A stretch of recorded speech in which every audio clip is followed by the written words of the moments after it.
मैं पाकिस्तान स्टडीज़ पढ़ाता था उनको, तो मैं अंग्रेज़ी में पढ़ा रहा होता था। मैं उनको कहता था कि बाबर केम इन 1526, तो वो उनको समझ ही नहीं आती थी। वो कहते थे आपने ये समझाना बाबर 1526 में आया। तो रांझा रांझा करते हुए हाजी साहब का कैरेक्टर था, और वो बहुत ओवर लाइन, मुझे लाइन सुना के मेरी ऐसी तैसी होती थी, और वो लाइन थी कि मुझे जी करती हुई लड़कियाँ बहुत अच्छी लगती हैं। I don't believe in this thing कि लोग क्या कहेंगे। मैंने कभी भी ये नहीं सोचा, वरना सोचता तो मैं पतला हो जाता, मैं स्मार्ट होके बैठा होता, और इतनी मोटी नाक, इतना बड़ा मुंह ना होने के साथ वाली बातें होती। लेकिन आई थिंक कि जैसे हैं जहाँ हैं पे आपको अपने आप को अल्लाह का शुक्र अदा करना चाहिए, और आप अल्लाह ने हर चेहरा बहुत खूबसूरत बनाया।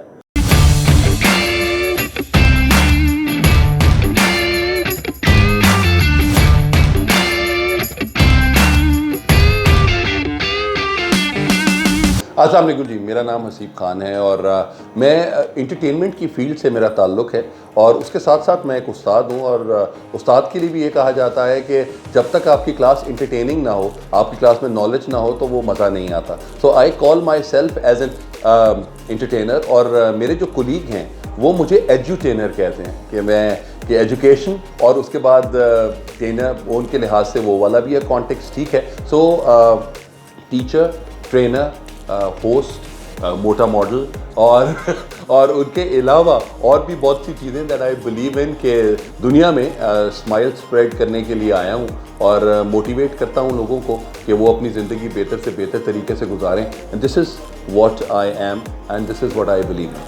It's not about specific life. मेरी ज़िंदगी का एक असूल है कि I love what I do, या I do what I love, दोनों में से आप जिस तरह जो भी आप उसको देखना चाहें। कि अगर मुझे उन चीज़ों के साथ प्यार नहीं है जो मैं करता हूं, तो आई डोंट थिंक सो कि मैं वो चीज़ कर सकूंगा या अच्छे तरीके से कर सकूंगा। So teaching is definitely my love, my first love, because मुझे ये लगता था कि शायद मैं टीचिंग नहीं कर सकूंगा, लेकिन मेरी अम्मा की ख्वाहिश पे आई स्टार्टेड टीचिंग, और उनकी दुआएँ भी लगी, और उनकी दुआओं के साथ ही मुझे लगता है कि अल्लाह ताला ने ज़बान में वो असर दिया जो लोग शायद खुश होते हैं और अच्छा लगता है उनको। बाकी मेरे अपने अंदर ऐसा कोई इतनी ज़्यादा क्वालिटीज़ नहीं है, लेकिन वो यही है कि जी अम्मा अब्बा की दुआएं, अम्मा अब्बा की खिदमत शायद ज़्यादा कर दी, बहुत उनसे प्यार बहुत ज़्यादा था, तो मुझे यही लगता है कि ये उनकी सारी दुआओं की वजह है कि आई एम है।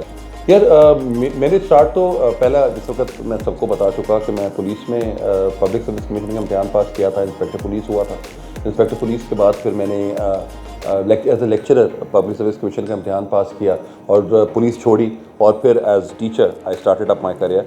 लेकिन और मेरी पहली जॉब जो थी वो गवर्नमेंट डिग्री कॉलेज झीका गली मरी थी, और वहाँ पे तकरीबन 7-8 महीने पढ़ाया। तो फिर अब्बा को कहा कि खुदा का वास्ता मुझे लाहौर ट्रांसफ़र करा दे, क्योंकि मैं कम से कम मैं अपने स्टूडेंट मेरी बात तो समझे, मेरी ज़बान तो समझे, मुझे तो समझ ही नहीं आती। मैं पाकिस्तान स्टडीज़ पढ़ाता था उनको, तो मैं अंग्रेज़ी में पढ़ा रहा होता था। मैं उनको कहता था कि बाबर केम इन 1526, तो वो उनको समझ ही नहीं आती थी। वो कहते थे आपने ये समझाना बाबर 1526 में आया। तो वो अब मुझे उस तरह की ज़बान समझानी कि वो ज़बान को समझना, पहाड़ी ज़बान वो बहुत डिफरेंट थी। तो मेरे लिए वो एक सबसे पहली हर्डल थी कि मुझे लगता था कि अंग्रेज़ी में ही सब कुछ होता है। फिर मैं कहा नहीं यार, अंग्रेज़ी के साथ ही अपनी उर्दू ज़बान में भी आप जितने फ्लुएंट होंगे वही उतना अच्छा होगा, and you can take up with your ideas. तो वो मेरे लिए एक एक्सपेरिमेंट था। लेकिन जब मैंने FC कॉलेज को ज्वाइन किया, तो FC कॉलेज ज्वाइन करने के बाद लाइफ चेंज्ड। बहुत से स्टूडेंट्स मेरे साथ आए, और अभी भी जो 1997 के जो मेरे स्टूडेंट्स हैं वो 22 स्टूडेंट्स थे, तो अभी भी मेरी उनके साथ मुलाकात होती है, एंड बहुत अच्छा लगता है। और उनको भी मैं अभी एक बात कर रहा था कि पुराने शागिर्द नहीं होने चाहिए, तो वो पुराने शागिर्दों को मेरा बहुत कुछ पता है, तो वो जब भी कभी कोई बात करें तो वो परेशान ही करते हैं। तो वो वाला हसीब खान कहीं निकल गया है, लेकिन जब वो अभी भी इतने सालों के बाद जब दोबारा मिलते हैं तो वो कहते हैं कि sir you have not changed. तो this is what I believe is my beauty, and I have not changed. वही स्माइल्स, वही spreading happiness, this is what my motive is, and Allah का शुक्र है that I have been doing it throughout my life, और इंशाल्लाह ताला जब तक ज़िंदा हूँ ये करता रहूँगा। यार मैं आपको जिस तरह पहले अर्ज़ किया कि मैं वैसे ही by profession I am a teacher, लेकिन उसके बाद आपका एक शौक होता है। देखें, आपका एक प्रोफेशन है, एक आपका पैशन है। तो मेरा प्रोफेशन जो है वो टीचिंग है, मेरा पैशन जो है वो एक्टिंग है। जब उनके लिहाज में अब देखा कि मुझे दोनों चीज़ें चलानी पड़ी, और अम्मा अब्बा ने मुझे ये कहा कि आप पढ़ाना नहीं छोड़ेंगे, उसके अलावा अगर आपने एक्टिंग करनी है तो आप कर सकते हैं। अब रात को आप समझें कि 2-2:30 बजे के करीब अगर रिकॉर्डिंग मेरी ख़त्म हो रही है, लेकिन सुबह 8 बजे की अगर मेरी क्लास है तो मुझे सुबह 8 बजे अपनी वो क्लास ज़रूर पढ़ानी है। और उनके बाद आप 16 घंटे आप काम कर रहे हैं। लोग आपको ये नहीं देखते हैं कि आप क्या कर रहे हैं या आपने क्या क्या चीज़ें सेक्रीफाइस की हैं यहाँ तक पहुँचने के लिए।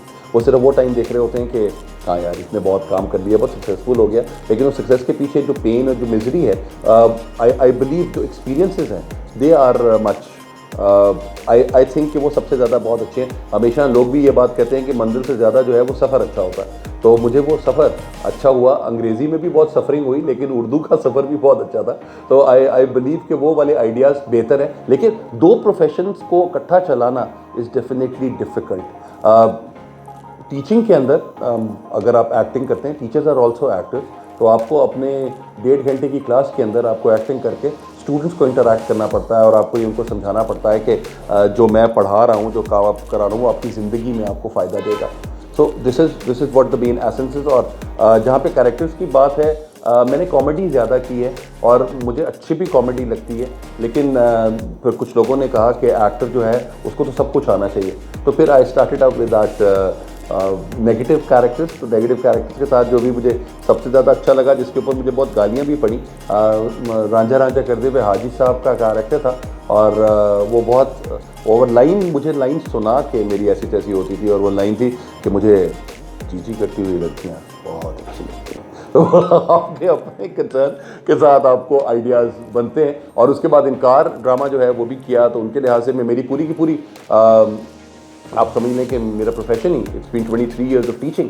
अब 23 ईयर्स ऑफ टीचिंग के अंदर इनकार में मैं एक ऐसा टीचर बना हुआ हूँ जो उनको कहता हूँ कि मेरे से दोस्ती कर ले तो मैं आपको नंबर लगा दूंगा। तो इस तरह की भी कैरेक्टर्स जो हैं वो किए गए। लेकिन आई थिंक कि हर इंसान की दो साइड्स होती हैं, और आप जिस तरह ऑब्जर्व कर रहे होते हैं आपको उसी तरह ही चीज़ों की समझ आती है। तो आई थिंक कि एक प्रोफेशन में आप बोर हो जाते हैं। मैं बहुत दफ़ा कभी टीचिंग में बोर हुआ तो मैं एक्टिंग करना शुरू कर देता हूँ, और अगर एक्टिंग में ज़्यादा बोर हो जाऊँ तो फिर ज़्यादा टीचिंग को पढ़ाना शुरू कर दूँ। तो कोई ना कोई मेरा एक प्रोफेशन ज़्यादा रहा है, तो इट्स गुड, अच्छा है। और मुझे ये लगा कि टीचिंग में इज़्ज़त अल्लाह ताला ने ज़्यादा दी, रिस्पेक्ट दी, और मैं शायद कहता हूँ कि मेरे इतने फैंस नहीं हैं जितने माशाल्लाह मेरे स्टूडेंट्स हैं।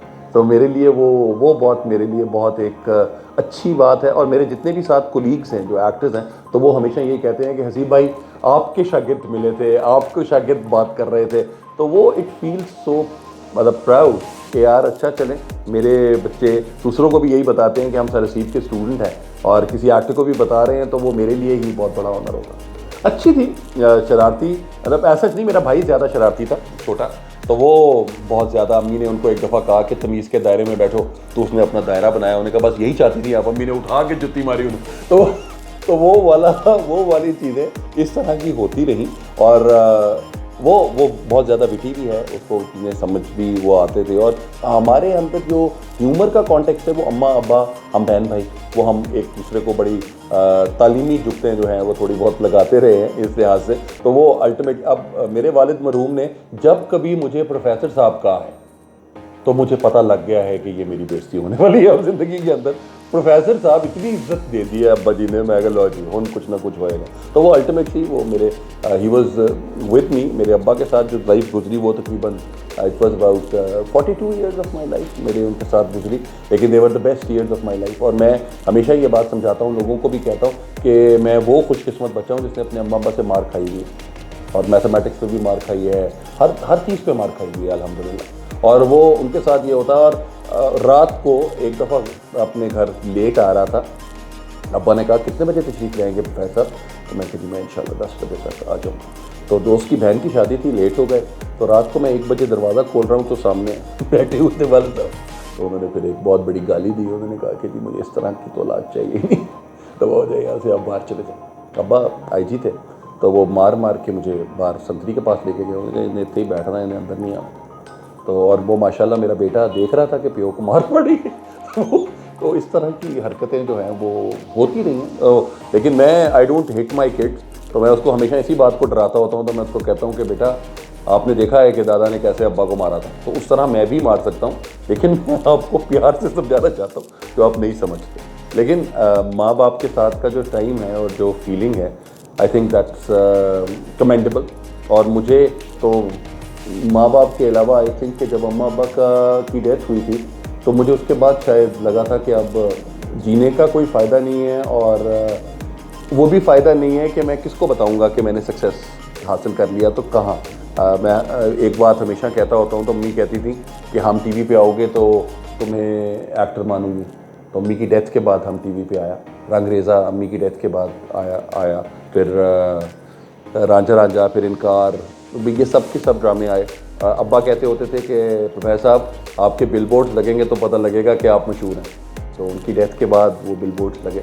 आई see the billboards and I have tears in my eyes most of the time कि आज अगर अब्बा देखते कि कहाँ कहाँ पे मेरे बिलबोर्ड्स लगे हुए हैं, you would have been quite proud. लेकिन वो जो प्राइड है वो प्राइड समझ नहीं आती मेरे शायद। तो अब मैं सिर्फ अपने बच्चों की खातिर ही जी रहा हूँ। अम्मा ने, हाँ जी, मेरे साथ आया था जब मैं पहली पहली गाड़ी ले रहा था, तो उन्होंने कहा कि जी कौन सी गाड़ी लेगा। तो मेरे ख़ानदान वालों ने कहा था कि मास्टर है, मास्टर कौन सी गाड़ी लेता है, मास्टर के पास तो मतलब ये मेहरान होगी या मोटरसाइकिल होगी इनके साथ है। तो मैंने कहा कौन सी गाड़ी लेना चाहता है मेरा बेटा। तो मैंने कहा था अम्मा सिविक। तो मेरा पूरे ख़ानदान हंसने लग गया था, ले ये कैसे हो सकता है। तो उस वक्त एक बात कही थी अम्मा ने कि जी आपके ऊपर ख्वाबों के ऊपर लोग हंसते नहीं हैं तो इसका मतलब है कि आम से ख्वाब है। तो अम्मी कहती है अल्लाह से मांगना, अल्लाह से मांगते हैं। तो अम्मी कहती कितने पैसे जमा किए हैं गाड़ी के। मैं कहती 50,000। गाड़ी कितनी है। मैं कहती 12 लाख की तकरीबन। तो कहती किस तरह होगा। तो कहते अच्छा चलो लीज़ करा लेंगे। लीज़ कराने के साथ भी आया चलो इतने पैसे इकट्ठे करो तो लीज़ हो जाए, 3.5 लाख रुपया चाहिए था। तो अल्लाह ताला ने ऐसा करम किया कि जी जनवरी 2006 मैंने टक का ऐड किया, फिर मैंने फरवरी 2006 मैंने एरियल का ऐड किया, मार्च 2006 मैंने पेप्सी का ऐड किया। इन सब के मुझे लाख लाख रुपए मिले थे। तो मेरे वो लाख रुपया वो हुआ, 50,000 रुपया मेरे पास था। तो आई बॉट सिविक। और उसके बाद जो उसकी तनख्वाह थी, वो गाड़ी की जो किस्त थी, मेरी अपनी तनख्वाह 22,000 रुपया थी, गाड़ी की जो किस्त थी वो 20,000 रुपये की थी जो मैंने गाड़ी की किस्त देनी थी। लेकिन तो वो this is what I did. लेकिन उनके लिहाज से आहिस्ता आहिस्ता ग्रूम करते गए। मैं कहते जी रिस्क तो अल्लाह ताला ने देना होता है और आप कोशिश करते हैं। तो मैंने ट्यूशन्स पढ़ाना शुरू की, आइल्स पढ़ाया, CSS के बच्चों को पढ़ाया। तो मेरे हिसाब से तो वो यही होता था कि सुबह कॉलेज से आया हूँ, अगर रिकॉर्डिंग नहीं है तो बच्चे मेरे पास शाम को पढ़ने आ जाते थे आइल्स के लिए। तो मैं शाम को 7 बजे से लेकर 12 बजे तक मैं पढ़ाता होता था और मैंने घरों में जाके भी ट्यूशन्स पढ़ाई। सो अब्बा मेरे उस वक्त IG थे जब मैं घरों में जाकर ट्यूशन पढ़ाता था लोगों को। तो दैट्स हाउ इट इज़। और अब्बा डिडंट लाइक इट, लेकिन अम्मा ने उनको कहा था कि कोई बात नहीं, अपनी मेहनत कर रहा है तो इंशाल्लाह ताला कहीं ना कहीं पहुँच ही जाएगा। तो आप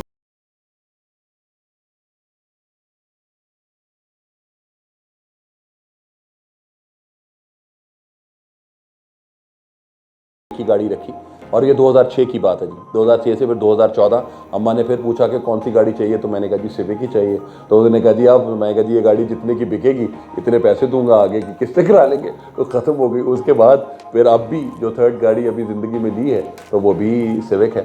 तो वो I am a Civic fan. तो मेरे लिए और ये जो लास्ट वाली सिविक ली गई इसमें होंडा सिविक वालों ने मेरी तस्वीर दी और उन्होंने कहा कि जी ये साहब हैं या ये सेलिब्रिटी हैं जिनको हम गाड़ी दे रहे हैं। तो आई थिंक ये भी एक बहुत बड़ा मोमेंट था मेरे लिए कि पहली 2 सिविक पे उनको नहीं पता था कि ये किसके पास जा रही है, लेकिन तीसरी सिविक पे उनको पता था कि ये गाड़ी का ओनर कौन है। So this is the change that you come up and you make up with this thing. तो आई थिंक गुड, अच्छा है यार। मैंने अपनी ज़िंदगी का पहला डांस जो है वो मैंने तकरीबन 6 साल की उम्र में किया था अपने मामू की शादी पर, और उसके बाद से अल्हम्दुलिल्लाह मैं हर शादी पर नाचता हूँ। और मेरे लिए जो मज़ेदार चीज़ है वो ये है, आई इन्जॉय म्यूज़िक। मुझे तो मेरे फेवरेट्स में अगर आप देखें ना तो मुझे गोविंदा बहुत पसंद है। लोगों को नहीं लगता, ऋषि कपूर साहब थे वो मुझे बहुत, I use to like him a lot. और गोविंदा जिस तरीके से डांस करता था तो मुझे लगता था यार ये हमारी तरह का ही बॉय है, तो ये बड़ा माहौल होता है। तो वो इस तरीके के साथ उनके साथ गपशप लगती, तो मैं उनके गानों को इमिटेट किया करता था। तो उनके गानों को इमिटेट करके वो लगानी, मैं तुझको भगा लाया वो तेरे घर से, वो बड़ा अच्छा था, तुझको मिर्ची लगी तो मैं क्या करूँ। तो उनके लिहाज से वो बड़े बड़े गाने बड़े डिफरेंट थे। तो लेकिन मुझे गाने बहुत अच्छे लगे और मैं उसी तरह ही डांस करता चला गया। और मुझे नहीं लगा कि यार इसमें कोई गलत बात है। मुझे बहुत से लोगों ने कहा कि ये गलत है, लेकिन आई डोंट नो। मुझे, क्योंकि जब आप किसी की खुशी में आप खुश नहीं हैं तो फिर क्या करेंगे आप ज़िंदगी में। तो मैं लोगों की बेशक किसी की भी खुशी हो मैं जाता हूँ और मैं डांस करता हूँ। और अब मैं अपने स्टूडेंट्स की भी बड़ी शादियों पे मैंने डांस किया हुआ है। और मैं अपने जो मेरे स्टूडेंट्स अब भी हैं जिनकी अभी शादियाँ होनी हैं, तो मैं उनको भी कहता हूँ कि प्लीज़ जल्दी जल्दी शादी करा लो, जब तक मेरे गोटे गिटे सलामत हैं। मैं हर शादी पे हल्का हल्का हल्की आंच पे नाचना चाहता हूँ। अब वो उम्र हो गई, पहले ज़रा तेज़ आंच पे नाचता था, अब ज़रा हल्की आंच पे नाचता हूँ। लेकिन यह है कि I love music, I love to dance. And जहाँ पे भी म्यूज़िक बजता है तो मैं थोड़ा थोड़ा ज़रा थिरकने लग जाता हूँ, तो वो थिरकाना बहुत अच्छा लगता है। अच्छा, मेरा बेटा नहीं करता डांस, मेरी बेटा बेटी का ज़रा थोड़ी सी टेंशन है, लेकिन मैं कोशिश कर रहा हूँ कि उनके अंदर भी थोड़ी बहुत लचक जो है मैं को ले आऊँ। तो वो अच्छा है कि हम, मैं अभी मेरी भांजी की शादी है, तो मैंने अपने बेटे और बेटी को कहा था कि मैंने आपके साथ डांस करना है। तो मेरा बेटे ने तो बिल्कुल ही स्ट्रेट अवे ना कर दी थी। तो देखिए मैंने उनको कहा नहीं, मैंने आपको डांस करवाना है, आप जो भी करें कुछ भी हो डांस आपका होगा। तो वो कहते किसके ऊपर डांस करना है? तो मैंने कहा मैंने ऊ लाला पे डांस करना है। तो ऊ लाला ऊ लाला, तो मैं मेरा बेटा, तो हम लोग दोनों, हम दोनों ने ऊ लाला के ऊपर डांस करेंगे। और लड़के वालों की तरफ से कोई अगर आ गई तो फिर हम उनके साथ में, दो लड़के और फिर उनकी तरफ से दो लड़कियां, तो फिर दैट वुड बी फाइन। मेरी वालदा ने मुझे कहा था कि तुम्हारी बातें जो हैं वो तुम्हारे स्टूडेंट्स बहुत सीरियसली लेते हैं। मैं बड़े मजाक में बातें करता होता था और मैं हमेशा ये कहता था कि मर्द और औरत गाड़ी के दो पहिए होते हैं, लेकिन स्टपनी की अपनी अहमियत है। तो वो स्टपनी की अहमियत किसी को समझ नहीं आती थी। तो उनके लिहाज में ये होता था कि जी दोनों को पता है, दोनों टायरों को, कि ऑल्टरनेटिव है, तो लेकिन अंदाज़ा नहीं होता कि यार अब लाइफ में क्या करें। मैं कहती हूँ लोगों को अच्छी बातें बताया कर। और फिर अम्मा ने एक दिन कहा कि एक दिन ऐसा आएगा जिसमें तुम और मौलाना तारिक जमील साहब इकट्ठे एक स्टेज पे हो गए। मैं तुम्हारी क्या बातें कर रही, काम मौलाना साहब काम है। लेकिन अम्मा की दुआ कबूल हो गई। मैं रिफा यूनिवर्सिटी में गया था, तो पहले मेरा सेशन था, उसके बाद मौलाना साहब का सेशन था। We share the stage. तो ये अम्मी की डेथ के बाद की बात है जो मुझे मतलब आए अम्मा के, वो कहते हैं ना, माँ बाप की दुआएं हमेशा आपके साथ रहती हैं। एक वो चीज़ थी। मोटिवेशन के अंदर ना बच्चा चीज़ें ये आती हैं कि मेरे पास जो भी बच्चे आते हैं मुझे कहते हैं सर हमारी ज़िंदगी का प्यार ख़त्म हो गया सर, आपको क्या पता कि मोहब्बतें क्या होती हैं, आपको क्या पता कि सर इश्क क्या होता है। मैं कहा भाई जितनी बारी तू कर बैठा है ना, उस तो पता नहीं कितनी दफ़ा मैंने इश्क कुछ किए हुए हैं। इश्क तो एक ही होता है, मोहब्बतें बहुत ज़्यादा की हुई होती हैं। तो वो उन मोहब्बतों के साथ, और आपको ये लगता है कि ये इंसान अगर मेरी ज़िंदगी में नहीं होगा तो मैं मर जाऊँगा, मैं ख़त्म हो जाऊँगा और मैं ज़ीरो हो जाऊँगा। लेकिन अल्लाह आपको हर चीज़ की हिम्मतें देता है और आप भी खुश होते हैं और वो भी खुश होते हैं और आप ईजी रहते हैं ज़िंदगी के अंदर। लेकिन आपकी जो मोहब्बतें हैं वो आपकी मेमोरी ज़रूर क्रिएट करती हैं और आप ये कहते हैं यार what sort of a fool I was in making up with this thing. और आप अपने प्यार और इश्क को हमेशा उसी तरीके के साथ देख के लोगों को आप बताते हैं और लोगों को कहते हैं यार हाँ मेरी लाइफ में ये चीज़ें थी। And this is what it is. मैं हमेशा इस बात के ऊपर बिलीव करता हूँ, जो मोटिवेशन के ऊपर। मेरे दफ़ा ज़िंदगी में एक साइड पे ऐसे हुआ था कि अम्मी ने मुझे बुलाया। अम्मी कहती मेरा दिल चाह रहा है कि मेरा बेटा मेरे पास आ जाए। तो मैंने कहा मैं, मेरा दिल चाह रहा है अम्मा कि मैं 6 घंटे, उस वक्त 6-7 घंटे लगते थे बहावलपुर जाने के लिए।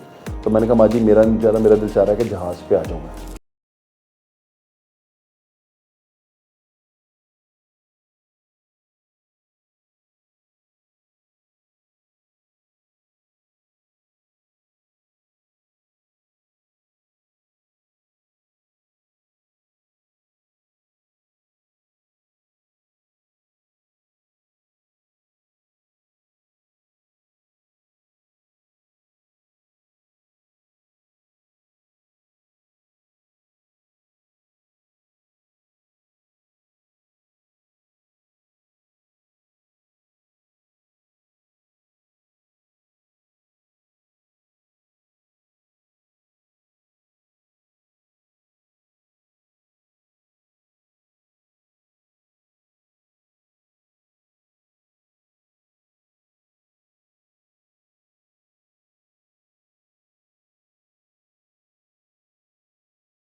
पतला हो जाता, मैं स्मार्ट होके बैठा होता और इतनी मोटी नाक, इतना बड़ा मुंह ना होने के साथ वाली बातें होती। लेकिन आई थिंक कि जैसे हैं जहाँ है पे आपको अपने आप को अल्लाह का शुक्र अदा करना चाहिए। और आप अल्लाह ने हर चेहरा बहुत खूबसूरत बनाया, हम सिर्फ उसको स्माइल करके और खूबसूरत कर देते हैं।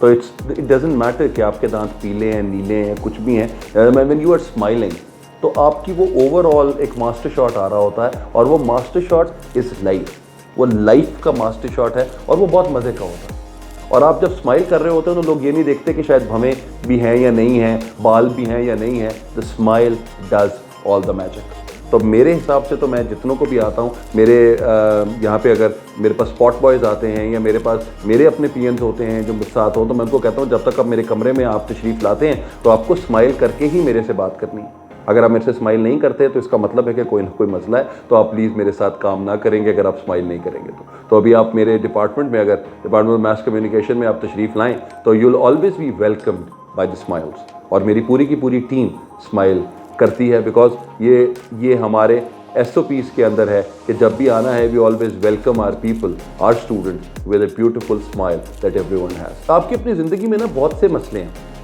मसले ये है कि पहली बात तो ये है कि लोग आपकी बात समझते नहीं हैं। आपके अम्मा अब्बा से स्टार्ट होते हैं बातें, आपके अम्मा अब्बा से बात स्टार्ट हो के आपके दोस्तों यारों तक कोई आपकी बात नहीं समझता। तो आपको अपने आप को कम्युनिकेटिव होकर आपको वो बात समझाई जाती है। और समझाना क्या होता है कि आपका सक्सेस है जो सब कुछ बोलता है, वरना लोग बहुत सी बातें बोलते हैं। आपको मुझे बहुत से हल्का बात से नवाजा गया कि यार ये कुछ भी नहीं करता है, इसको क्या पता नहीं कौन से टीवी पे आता है, मुझे तो पता ही नहीं लगता। लेकिन आपको जब आपका सक्सेस हो जाता है तो फिर वो लोग आपको बता रहे होते हैं यार आपका फ़ला ड्रामा देखा था, आपका फ़ला प्रोग्राम देखा था, तो शायद हमें शायद याद नहीं होता। हमने कहा हाँ यार आप बहुत ज़्यादा आ गए, तो अब वो चीज़ें उसी तरीके से बन रही होती। जब पहली क्लास पढ़ाई थी तो पहली क्लास पढ़ाने के साथ शायद स्टूडेंट्स का वो इम्पैक्ट नहीं था, लेकिन अब माशाल्लाह मैंने तकरीबन आईएल्स के ही तकरीबन 8,500 बच्चा पढ़ाया है आईएल्स का 1999 से लेकर अब तक। तो इतना बच्चा अगर मेरे साथ ज़िंदगी में है और मुझे एक जगह पे मिला है एक बेटा, 2003 में उसको आईएल्स कराया था, तो अब 2019 में मेरी उसकी मुलाकात हुई। उन्होंने कहा कि जी आपकी वजह से सर मैं ऑस्ट्रेलिया गया था और ऑस्ट्रेलिया में फिर मैंने शादी की, फिर मैं बच्चे बताए उन्होंने कहा कि जी you were the person who took me to Australia. तो मैं कहा यार वेरी नाइस। तो ये वो जब आप लोगों की ज़िंदगियों में वैल्यू ऐड करते हैं बेलॉस होके, ये ना सोचें कि वो आपको क्या देगा, ये ना सोचें कि आपके साथ क्या होगा, आपको अच्छा करना है दुनिया के साथ। और दुनिया आपके साथ अच्छा नहीं करेगी, मान लें मेरी बात, यकीन कर लें। लेकिन अगर आप दुनिया को एक दफ़ा आप एक आइडिया दे देंगे कि यार करो यार कोई बात नहीं, मैंने ये ऐसे ही कर दिया। मेरे पास बहुत से बच्चे आते हैं और कहते हैं कि सर हमारा ये प्रोग्राम कर दें, सर हमारे ये चीज़ कर दें, तो आई डोंट चार्ज एनीथिंग। मैं कहता हूँ हाँ यार कर लें। मैंने कहा मेरे पास जब मैं स्ट्रगल कर रहा था तो मेरे ख्याल पे कोई बंदा नहीं था, सिर्फ 2 लोग थे जिनको मैं बहुत ज़्यादा अभी भी अप्रिशिएट करता हूँ, जवाद बशीर एंड समीना अहमद। तो ये वो लोग हैं जिन्होंने वाकई हमें समझा के यार अच्छा है, इनको सिखाते हैं। तो इन दोनों लोगों ने सिखाया, तो आजकल कोई सिखाता नहीं है। तो उसके बाद फिर काशिफ निसार हैं, फिर अजीम सजाद हैं, ये वो कुछ लोग हैं जिनके साथ मैं आई वॉज वेरी कंफर्टेबल। मैंने अपनी ज़िंदगी को बेहतर से बेहतर तरीके करने की कोशिश की। तो जितने भी लोग आप ये समझते हैं कि अगर आपका कोई ख्वाब है तो प्लीज़ अपना ख्वाब पूरा करें, अपने ख्वाबों को अपनी औलाद तक ना लेके जाएं। होता क्या है कि आधे से ज़्यादा दुनिया सिर्फ इस बात पे कहती है कि बेटा ये मैं नहीं कर सकी इसलिए तुम कर लो, या बेटा ये मैं नहीं कर सका इसलिए तुमने करना है। नहीं, प्लीज़ अपने ख्वाब खुद देखें और ख़ुद पूरे करें। आपकी औलाद के डिफरेंट ख्वाब हैं आपसे, आपकी औलाद आपसे 30 साल या 25 साल आगे की बात सोचती, तो आप वही पुराने ख्वाबों में उनको लेके बैठे रहेंगे तो ज़िंदगी ठीक नहीं चलेगी। तो आई बिलीव कि आपको अपने जो आपके ख्वाब हैं उनको कर लेने दें, let them live their life. हम समझते हैं कि हम अपनी औलाद को बहुत ज़्यादा प्रोटेक्ट करते हैं, लेकिन हमारी औलाद ने भी उसी तरह गिरना होता है, उसी तरह ठोकरें खानी होती हैं, उसी तरह उनकी ज़िंदगी के हाइज एंड लोज होते हैं। एक्सेप्टेड, हर बंदा उस एक्सेप्टेंस के साथ जाता है। अगर वो एक्सेप्टेंस है तो समझ लें कि आप अपनी ज़िंदगी अच्छी है। और अगर आपकी ज़िंदगी सारा वक्त सक्सेसफुल ही है, फिर आपने क्या किया ज़िंदगी में? कुछ भी नहीं। आपकी ज़िंदगी में हर चीज़ दो, अगर आपके सारे वक्त ही A ग्रेड्स आए हैं तो आपने तो ज़िंदगी नहीं एंजॉय की। कभी फेल हुए हैं तो आपकी ज़िंदगी एंजॉय होती है, आपको पता लगता है फेलियर क्या होता है, लोग कैसे जलील करते हैं, लोग किस तरह बोलते हैं। आप किसी जगह पे आप सेकंड आ जाते हैं तो लोग आपके साथ किस तरह बात करते हैं। आप लोगों की एक्सपेक्टेशंस पे पूरा नहीं उतरते तो आप क्या करते हैं? आपका प्यार आपको नहीं मिलता तो आप क्या करते हैं? आप शायरी सुनते हैं, आप दर्दीले गाने सुनते हैं, आपको हर जगह पे आपको अपना हर मूड समझ आता है। तो जब आप अपना हर मूड समझ रहे हैं तो दिस इज लाइफ। और अगर आपको ये चीज़ नहीं समझ आती तो फ़ायदा। और लोगों ने तो जब आप पैदा होते हैं तो कहते हैं मुबारक हो जी, बहुत बहुत अल्लाह ताला ने बेटा दिया, अल्लाह ने बेटी दी। और जब आपकी डेथ हो जाती है तो आपको यही कहते हैं कि अच्छा बंदा था या अच्छी बंदी थी, इन्ना लिल्लाहि व इन्ना इलैहि राजिऊन। इसके अलावा वो कुछ नहीं कहते। तो प्लीज़ अपने दिल की सुने। दिल होता लेफ्ट साइड पे है।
जब ये देखेंगे इसमें अच्छी बात क्या थी, ठीक है। Believe you me, you will be the best person. मुझे इसको चेंज होते हुए 15 साल लगे। मैं बड़ा गुस्से वाला था, बहुत अखीर करता था, फिर हार्ट अटैक हो गया, फिर चीज़ें टेंशन में आ गई। और ज़िंदगी कैसे चेंज की, वो यही हुआ कि आपको ज़िंदगी में कोई ना कोई एक मौका, एक धक्का मिलता ज़रूर है। कभी आपको इस तरीके से मिल जाता है कि जिस तरह मैंने पहले कहा, प्यार चला जाता है तो वो आपको बहुत कुछ सिखा के जाता है। कभी चीज़ ये है कि लोगों की नफरत आपको बहुत चीज़ें सिखा देती है। कभी ये है कि आपके पेरेंट्स का जाना आपको बहुत कुछ सिखा देता है। कभी ये है कि आपको आपकी नौकरी चली जाती है तो आप क्या करते हैं। तो ज़िंदगी में जब आप बिल्कुल ज़ीरो पे आ जाते हैं, माइनस पे आ जाते हैं, तो उसके बाद एक चीज़ ज़िंदगी में याद रखिएगा, इंशाल्लाह इससे अच्छा दिन आता है। और अल्लाह ने हमेशा एक बात कही कुरान में, लाइन शकर तो मजीद अन्ना को, मेरा शुक्र अदा करते रहो तो मैं ज़्यादा देता हूँ।